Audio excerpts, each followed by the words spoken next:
en compte maanaam kii civil bi maanaam problème bii nii maanaam politiciens yi wax def ay magu ci seen biir ñu votalu wala ñu dugal ko ci amnistie bi te bu ñu fàtte ne ñu ngi wax amnistie mais rabat d'arrêt bi ñu koy rejeté c'est parce que ñi nga xamante ni ñoom ñooy ay avocat ak procureur général langaamu nañ ci li nga xamante ni moom mooy amnistie bi parce que newoon nañu amnistie bi moom jël na en compte problème mu Mame Mbaye Niang ak ki nga xamante ni moom mooy Ousmane Sonko mais le juge a jugé que ni amnistie bi jëlul en compte looloo tax mu rejeté parce que juge bi su fekkonte ne accepté na loi d'amnistie bi duul woon rejeté tey recours bii nii ça il faut mu leer c'est important maanaam loi d'amnistie bi bu fekkonte ne maanaam li maître Bamba Cissé wax ne dëgg la su ko juge bi jëloon en compte kon du rejeté daf leen di jox dëgg wala moom Ousmane Sonko mu fay li mu war a fay yëpp ba pare su ko defee juge bi nga xamante ni moom moo àtte affaire bi ne comme fay na ba pare nañ ko baal balaa 5 ans yi di jeex ñu dugalaat ko ci liste bi loolu juge bi mën na ko ñaar yii bu fayee ba pare quoi bu fayee ba pare ñaar yi waaw foog mu fay ba pare ñaar yii moo ko mën a dugalaat ci course bi léegi nag la posture de Ousmane Sonko il va faire conférence de presse léegi il va peut-être nous dire que du fay Mame Mbaye Niang parce que waxoon na ko fi nee na Mame Mbaye Niang du gis dërëm peut-être mais bu fekkente ne moom respecté na démocratie respecté na état de droit respecté na justice en tant que premier ministre war na mën a acquitter li nga xamante ni moom la justice wax beneen bi ci topp mooy dafay langaamu ci maanaam ci amnistie bi parce que dinañu wax ne li ko permettre pour mu voter ci élection présidentielle yi ak législative yi loolu moo koy permettre pour mu continuer parce que amnistie bi jël na ko en compte lépp luñ fi def buñ ko bëggee dugal ci li nga xamante ni moom mooy amnistie mooy jalgati nañu yoon te loolu nag ñi nga xamante ne ñoom ñooy société civile mooy ñi nga wax léegi ñi nga xamante ne ñoom ñooy xeex pour démocratie ak état de droit war nañu bañ forfaiture bi jàll parce que bëgg Ousmane Sonko nekk président de la République wala bëgg Ousmane Sonko voté wala mu bokk ci course yi bu mu tax ñuy jalgati suñu maanaam justice su réew parce que Ousmane Sonko aussi ak lu mën a xew nit la te justiciable la dëgg la lu mu nekk mu sell mi le Sénégal est au-dessous de lui Sénégal moom moo nekk ci kaw ñëpp donc li ñu war a def mooy les magistrats les juges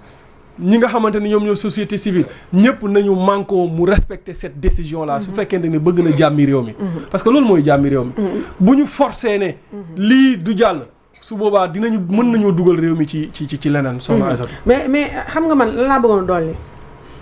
tuuti ci Momo yow Doudou la ngeen wax moom rien à dire damay fàttali rek ne nous sommes en politique Alaaji Doudou dafa am li gën ci homme politique mooy justice jox la dëgg justice jox la dëgg dafa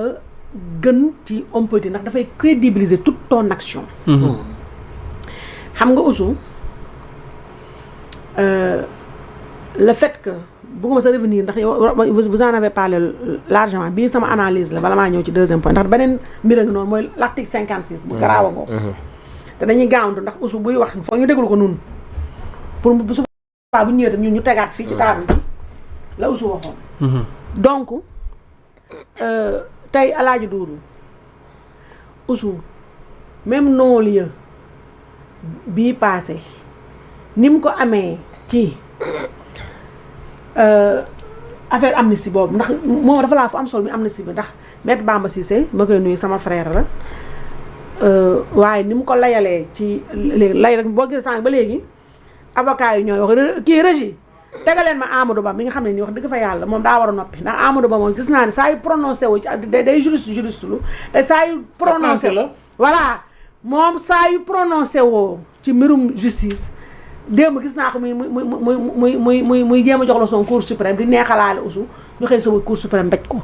barke démoo Njaay sama affaire bii man mii ak cour suprême osé na dugg naan nañu xaar décision ba demeewul noonu ba décision bi gën a pat mais xam nga conseil constitutionnel maj na ko ñaari yoon moom Amadou Ba daa war gëm yàlla bu lii nii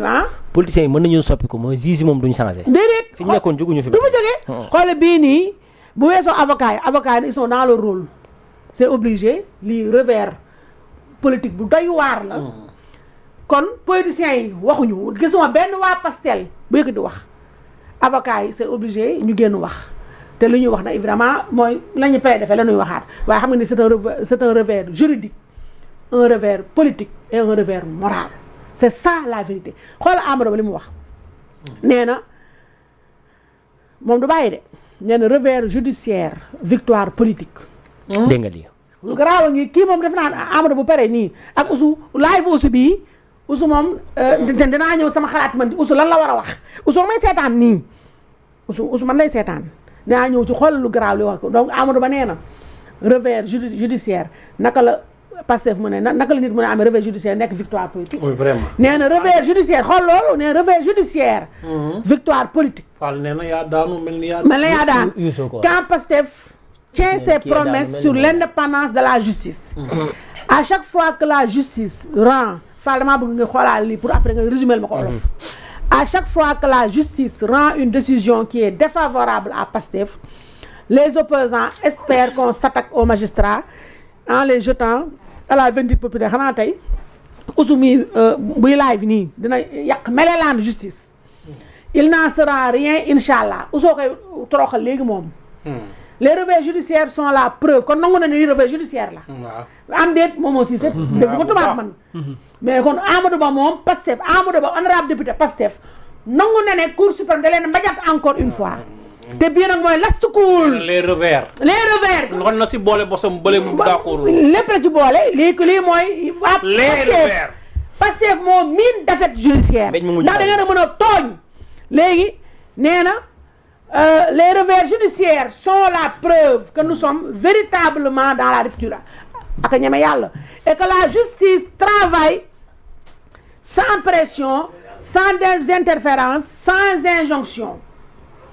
waxoo dëgg c'est aussi le constat implacable de la fin des agendas politiques et de guillotine judiciaire des opposants li du dëgg.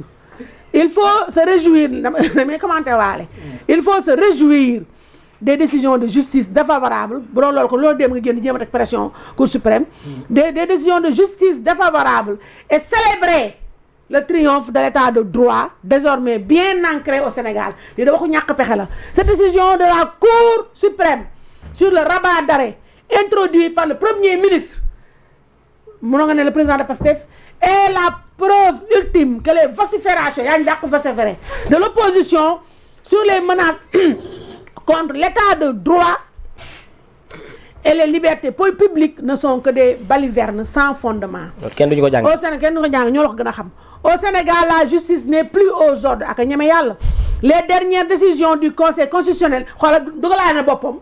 xoolal ma ngay ragg boppam nee na les dernières décisions du conseil constitutionnel sur la loi interprétative da nga war a wax ne ma concernant et de la Cour suprême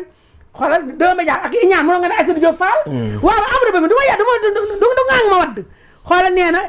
et de la Cour suprême rejetant la suspension xool foot ba d'un média mu def média S d'un média da nga la suspension du média de Aïssatou Diop Fall votre terreur. du média public SNTV de Aïssatou Diop Fall la chef de l'opposition loolu nga waroon a wax xol bee bon muy ñaari tudd sama tudd te Amadou Ba man lay doxantoo nee na le rabat d'arrêt sont les marqueurs les plus crédibles de l'indépendance totale de la justice moo jëlal boppam indépendance am. président Bassirou Diomaye Faye déggal neex ba le président muy neexal le président Bassirou Diomaye Faye et le gouvernement du premier ministre Ousmane Sonko se tiennent loin des péripéties judiciaires Oussoo ñëw léegi toroxal la Oussoo ñëw léegi yàq xool sulfateuse lay génn contre justice se tiennent loin des péripéties judiciaires voilà ce qui va ruiner toute la cabale de l'opposition sur la violation des libertés ou l'emprisonnement des chrono-opposants ñun ñi lay wax ñoo tey Pastef waaw gis naa la chrono